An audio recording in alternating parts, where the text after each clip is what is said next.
Bueno, pues estamos con el doctor Carlos Facio y estamos para charlar sobre Fuerzas Armadas y militarización. El doctor Carlos Facio es especialista en cuestiones de políticas internacionales y ha trabajado relaciones Iglesia-Estado, la militarización, el manejo de drogas, toda esta cuestión del siglo XX y actualidad. Y bueno, la inquietud de esta entrevista surge por el papel que actualmente tiene el ejército en el país y las recientes propuestas del presidente Andrés Manuel López Obrador, quien ha propuesto que se cree una Guardia Nacional. La Guardia Nacional tuvo un papel importante en el siglo XIX y es una figura que está contemplada en la Constitución mexicana, y de hecho en varios artículos es aludida como parte de las fuerzas de las cuales el presidente puede recurrir en caso de necesidad. López Obrador rescata esta figura no precisamente como está en su carácter histórico, sino plantea darle un giro y que se parezca en cierta medida a las fuerzas europeas, como en Francia, en Italia un poco, con variantes por supuesto. Entonces, con este contexto, nos gustaría preguntarte qué piensas sobre esta idea de recuperar la figura de la Guardia Nacional para hacerle frente a la situación de inseguridad del país, que es como lo plantean. Bueno, sí, la idea de López Obrador, él dice que estaba incluso en algunos de sus manuscritos, sobre todo en el libro La Salida, creo que se llama, y que él lo había planteado a lo largo de su campaña, ¿no? Creo que López Obrador está enfrentando un problema que tiene que ver con la inseguridad, pero que tiene que ver también con un cuerpo armado, el Ejército y la Marina, las actuales Fuerzas Armadas, que tienen sí, como él dice, refiriéndose al Ejército, es una fuerza nacionalista, disciplinada, y él ha dicho también, para defender su proyecto de Gendarmería Nacional o Guardia Nacional, que a diferencia de otros ejércitos de América Latina, como el chileno, por ejemplo, el argentino, no tiene mandos que formen parte de la oligarquía, ¿no? Por eso habla que es un ejército popular, ¿no? Sin embargo, creo que la nueva figura es crear una policía tendencialmente, que es decir, el ataque a la delincuencia tiene que responder a la PGR y a fuerzas policiales civiles, no como han dicho todos los organismos internacionales y hemos planteado muchos académicos a lo largo de los últimos 40 años, una policía militarizada, es decir, con cuerpo militar, el objetivo, el entrenamiento militar, el tipo de armas que tienen los ejércitos, es para la guerra y es para el exterminio del enemigo. Entonces, no se puede crear un cuerpo civil para el combate a la delincuencia con instrumentos y una doctrina militar. Ese es lo que está en el fondo. Mi interpretación de lo que quiere hacer López Obrador es una política gradualista para tender hacia la formación de una policía, aunque él no lo está planteando ni ha presupuestado, digamos, la tendencia hacia la creación de cuerpos policiales, por el problema en que se encuentra. Yo tengo una interpretación muy particular de cuando, antes de designar a los secretarios de Defensa y Marina, fue a ver al alto mando de la Sedena, y al salir de ahí, él dijo algo así, más o menos, como la cuestión está peor de lo que pensábamos. Mi interpretación sobre esa frase es que no descubrió él el tema de la delincuencia a nivel del país, él lo conoce como nadie. Mi interpretación de esa frase críptica fue que los documentos o lo que verbalmente le habrá expresado el mando del ejército y al día siguiente el mando de la Marina son los acuerdos que no conocemos los ciudadanos, que el Ejército y la Marina de México tienen con el Pentágono, o sea, los acuerdos bilaterales ejército, México, Estados Unidos, Marina, pero también la Policía Federal con el FBI, la DEA con la CIEDO en México. Es decir, cómo ha sido justamente en este libro, El Tercer Vínculo. Este libro salió en 1996 y refiere a una reunión cuando vino aquí a la Secretaría, a Campo Marte, ahí donde está el auditorio, a un costado, y ante la presencia de 5.000 oficiales de la Fuerza Armada Mexicana, el jefe del Pentágono, el ministro de Defensa de Estados Unidos, William Perry, planteó que entre México y Estados Unidos ya existían dos vínculos, el económico y el político, y faltaba un tercer vínculo, dijo él, que era el militar. A partir de 1995-96, cada vez más las Fuerzas Armadas mexicanas se fueron transformando en una suerte de apéndice de el Pentágono, ¿no? Luego con Calderón, la iniciativa Mérida tiene que ver justamente con los instrumentos bélicos para lo que va a ser la supuesta guerra a las drogas de Calderón. En realidad no hubo tal guerra a las drogas, lo que hubo fue generar niveles de violencia de nuevo tipo en México, con una narrativa que decía que toda la violencia se debía al enfrentamiento de grupos criminales contra otros grupos rivales, cuando en realidad lo que había y podía ir documentando era, junto con el accionar criminal de los grupos delincuenciales, había hechos que respondían a matanzas por parte de efectivos del Ejército, de la Marina, de la Policía Nacional.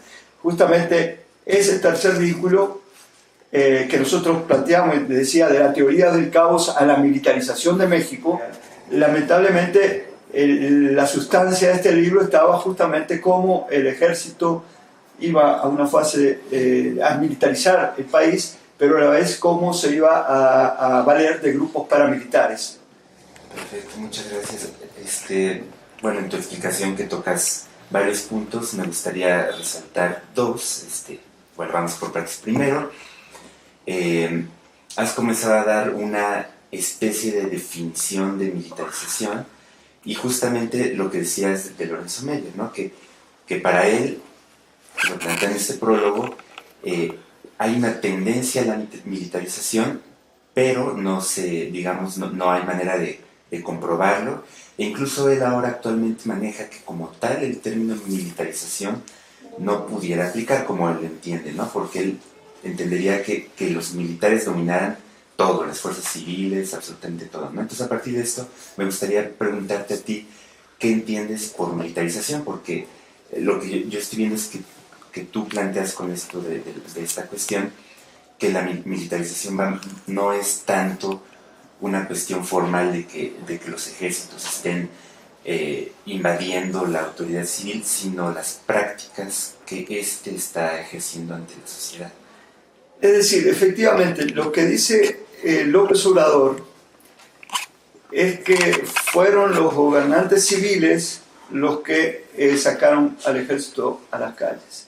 Cuando en marzo de 2008, o sea, de 2007, cuando Calderón llevaba 4 meses o 3 meses en el gobierno, en la Cámara de Diputados, justamente nosotros lo que planteábamos era que a partir de las acciones que él estaba haciendo de llevar militares a Michoacán, a Morelos y luego a Tijuana, eso iniciaba un larvado proceso de militarización del Estado. Que cuando un gobernante pone al ejército en tareas de represión interna, la tendencia por la formación de las Fuerzas Armadas es a entrar en una fase de militarización del Estado. A diferencia de las dictaduras militares o cívico-militares, lo que nosotros vemos con Calderón, lo que más se asemeja de Calderón es justamente lo que nosotros llamamos un proceso de bordaberrización del Estado. Juan María Bordaberry fue el presidente de Uruguay que salió en unas elecciones que un partido opositor dijo que fueron fraudulentas, y él, que era un estanciero un señor que estaba en la Federación Rural y llega por el Partido Colorado. Él se respalda a los militares y al año de estar en el gobierno da un golpe de Estado. El modelo de Bordaberry es el que va a aplicar en Perú luego Fujimori. Fujimori se recuesta en las Fuerzas Armadas, disuelve el Parlamento y ahí se da así otra forma de dictadura cívico-militar. Estos antecedentes son los que nos permitían a nosotros decir en marzo de 2007 ante la Cámara, en una reunión que hubo en diputados, decir, acá podemos estar asistiendo a un proceso larvado de militarización del Estado. Que a diferencia de lo que ocurrió en Uruguay, donde yo vivía con Bordaberry, es que Bordaberry, para sacar a los militares a las calles, tuvo que pedir al Congreso que, recurriendo los artículos pertinentes de la Constitución, se decretaran el estado de excepción. Ahora, lo que hizo Calderón, que es lo que planteamos justamente en este libro, estado de emergencia o estado de excepción, remite a que Calderón no recurrió al Parlamento. De facto, sacó al ejército y a la marina a las calles y comenzó entonces un proceso.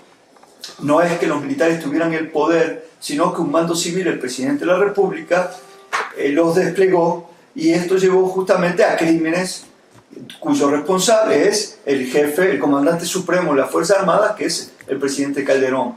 Entonces, fue el ejército el que creó estas guardias armadas para enfrentar un grupo criminal que era el ejército el que lo tenía que haber combatido, y creó una estructura de civiles para enfrentarlos contra civiles. Por eso nosotros lo que planteamos es que no hubo una guerra a las drogas, lo que hubo fue generar una violencia en donde se mataban jóvenes contra jóvenes para desarticular todo el tejido social, y cuando nosotros comenzamos a ver qué hay abajo, vemos que son zonas donde hay petróleo, gas, biodiversidad, o que tienen que ver, como en el caso de Michoacán, un puerto Lázaro Cárdenas que es vital para todo el comercio interoceánico. Es decir, todo esto que a su vez recupera el tema del Plan Puebla-Panamá, y que viene después con Peña Nieto, las zonas económicas especiales, ¿no? Y que ahora se va a articular con López Obrador, con el Tren Maya y el transísmico en todo el sur-sureste, ¿no? Entonces, bueno, acá lo que vemos es también que esta militarización del Estado tiene que ver con guerras por territorios donde hay recursos geoestratégicos y donde estamos nosotros los humanos. ¿Y para qué servimos? Servimos como mano de obra barata, pero servimos también para consumir. Entonces, con base en lo que has dicho hasta ahora, pareciera que es una tendencia general que obviamente sobrepasa la cuestión presidencial. Suponiendo que López Obrador tiene las mejores intenciones de realmente mejorar la seguridad para los ciudadanos, digo, esto es un supuesto, y que él quisiera romper con esta tendencia que ha tenido el ejército, que responde a cuestiones internacionales, y este proceso de gradualismo que decías, ¿cómo podría López Obrador romper con esta cadena? Bueno, él dijo que rompió con la cadena de mando, ¿no? Que no nombró al que le seguiría sin fuegos. Pero ¿cómo podría salir esta dinámica de que responda todo a intereses económicos de zonas especiales, de Estados Unidos, y a través de una formación de este cuerpo o de algún otro cuerpo, ¿no? Y procurando verlo a largo plazo, porque bueno, él se va en 6 años. Puede que el próximo presidente, aunque sea de Morena, sea un autoritario y continúe con estas tendencias. Entonces. Sí, creo que él tomó 2 medidas que de la terna que le presentaron, se saltó no solo a los 3 que eran los candidatos hablando del tema del ejército específicamente, se saltó a 11 generales y nombró al 12, ¿no? Siguiente. No hay una continuidad entre, como venía siendo desde tiempo atrás, de los gobiernos del PRI, los gobiernos del PAN, y con Peña Nieto, de que el presidente de la República Civil se sujetaba a una terna que le presentaba el alto mando. e inmediatamente que asumió, él a su vez eliminó el Estado Mayor Presidencial. Pero lo que nosotros planteamos justamente es qué me hubiera gustado a mí a partir de otras experiencias recientes. A nivel simbólico, López Obrador pudo haber nombrado a un ministro de Defensa civil. Y como hizo Uruguay con Tabaré Vázquez en su primer gobierno en 2005, y como hizo también el presidente Correa en Ecuador, nombrado una mujer ministra de Defensa. Eso a nivel simbólico de la Cuarta Transformación hubiera tenido un efecto específico. La pregunta es si mi deseo se corresponde con una realidad que él encontraba. Y lo que encontramos, porque acá lo denunciamos, es que justamente los anteriores secretarios de Defensa y Marina, al margen de la Constitución, tuvieron una acción beligerante en los medios, se metieron en política y salieron incluso a defender al ejército y a la marina de sus crímenes de guerra que habían cometido. Tal vez si él quisiera hacer esto que yo digo, poner un ministro civil, se iba a encontrar con la posibilidad de un golpe de Estado. Entonces, en perspectiva, él se plantea lo de la Guardia Nacional. Pero por otro lado, lo riesgoso de lo que no me gusta, digamos, de lo que ha hecho, tiene que ver con la iniciativa de la Guardia Nacional, porque es poner en la Constitución, justamente, en la norma constitucional, herramientas que, siendo el presidente o un presidente que venga después, le da atribuciones al ejército que escapan al marco de lo que plantea la Constitución. Bueno, ahora se constitucionalizaría, ¿no? Pero que justamente todas las recomendaciones de Naciones Unidas de la OEA plantea que eso llevaría a una militarización del Estado, ¿no? Entonces, lo más grave es, en estos días, se está tratando de llevar justamente a la reforma constitucional para crear estos elementos, ¿no? Es decir, nadie podría, según la norma, si no la cambian, fiscalizar el accionar del ejército. Lo que decía la antigua Ley de Seguridad Interior, que fue cuestionada justamente en una resolución por la Suprema Corte de Justicia, ahora, digamos, de alguna manera entraría en la norma constitucional, y eso, entre los elementos que tiene, es que el ejército y la marina no tienen por qué rendir cuentas a nadie, amparándose en razones de seguridad nacional, ¿no? Ahora, pasando un poco a una cuestión más internacional de Latinoamérica, tú has planteado en varios libros, en varios artículos, y lo acabas de decir ahora,